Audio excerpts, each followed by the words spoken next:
Hi, my name is Kiana Perez. I had the opportunity to work with a 5th grade class, about 33% ESL students. I got there right after lunch when they went into small group reading. So they had one higher level student reading with a lower level student, and this was helping drastically with their reading.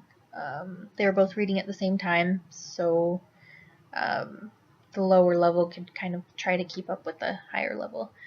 So that was good. And then they switched into, like, the ESL students would go to, like, their little class, and then the rest of the students would kind of work on reading or writing.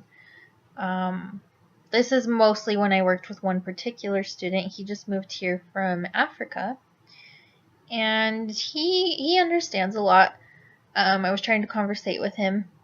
But he was very, very shy. He wouldn't talk much. He would nod, yes or no. But he would laugh at my jokes. I mean, I knew he could understand me. He didn't want to talk much, so my example comes more from reading with him. We either did flashcards or of words or math or reading. Anyways, what I found most interesting about our reading, you can see this, it's not that he couldn't pronounce the sounds, is that he was kind of switching them. So, like, where he should have pronounced an or an was pronounced with an a, and where there was an a, he was pronouncing it with an ah. So I just found that kind of interesting, because in a lot of languages, they don't have the sound, so they can't make the sound. He was making the correct sounds, they were just in different words. So that was kind of interesting. And then I was able to go with the ESL students as well. They started off in a couple different groups. They start reading, like they would each do a paragraph, and then at the end they would answer questions about the reading, so providing good reading skills. They were great readers, probably higher level ESL. My example from this, they did have a hard time with, in the story, the little girl's dad worked on machines, so he was a mechanic, and they wanted to say mechanic, which makes sense because the CH in machines, sh, and then the CH in mechanic, why isn't it pronounced with a sh? It turns into a k, because all of a sudden it's a different word. The teacher just basically corrected him, and he said it the right way, and they kind of moved on, but they were still kind of struggling with it.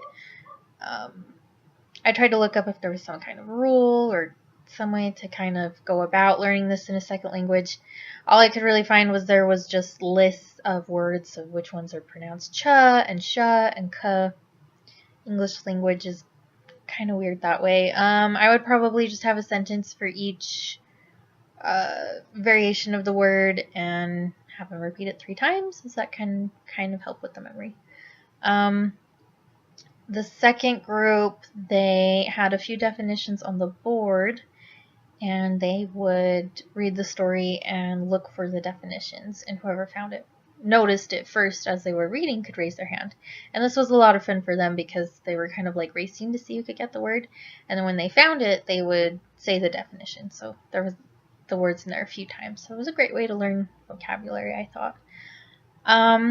As far as the writing example, the teacher was really nice. They all went on a class field trip, and she had them all write something they liked and didn't like about it. So I was able to compare the ESL with non-ESL.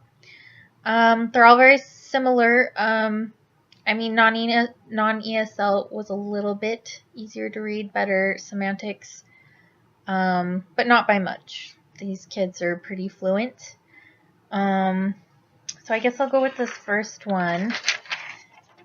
He writes, "This is my favorite things about the field trip. First, I liked the part that they were dancing to hip hop. Also, I like how they were step dancing and how they were changing their clothes and how they were showing us how to dance in different culture. Clearly, this is some favorite things that we did at the field trip. So, I mean, overall, you can really understand it very well. A lot of these are kind of like this. I think in the first sentence, I would have gone with these are some of my favorite things instead of this is my favorite things. So, we would probably kind of go over these and this, kind of how to go about that. She used a different variation of there. Instead of T-H-E-I-R, there was T-H-E-R-E. And let's see.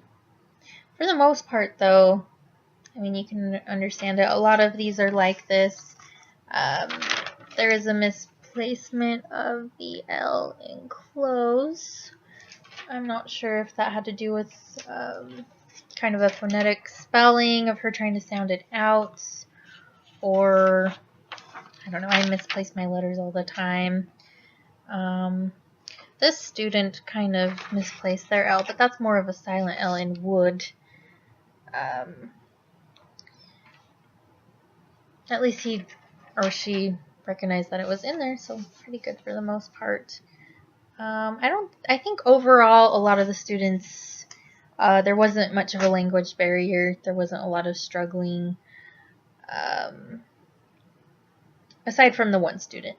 And there was great outreach for him. He had personal tutoring, and the groups would help him a lot. I remember being a kid, and I had a friend that moved here from Brazil, and she had to stay in from recess to learn English, so it's great that they have more outreach for that now. Sorry the video is so long. I know it was supposed to be 5 minutes. Tried a few times, went over every time, so thanks for watching, you guys.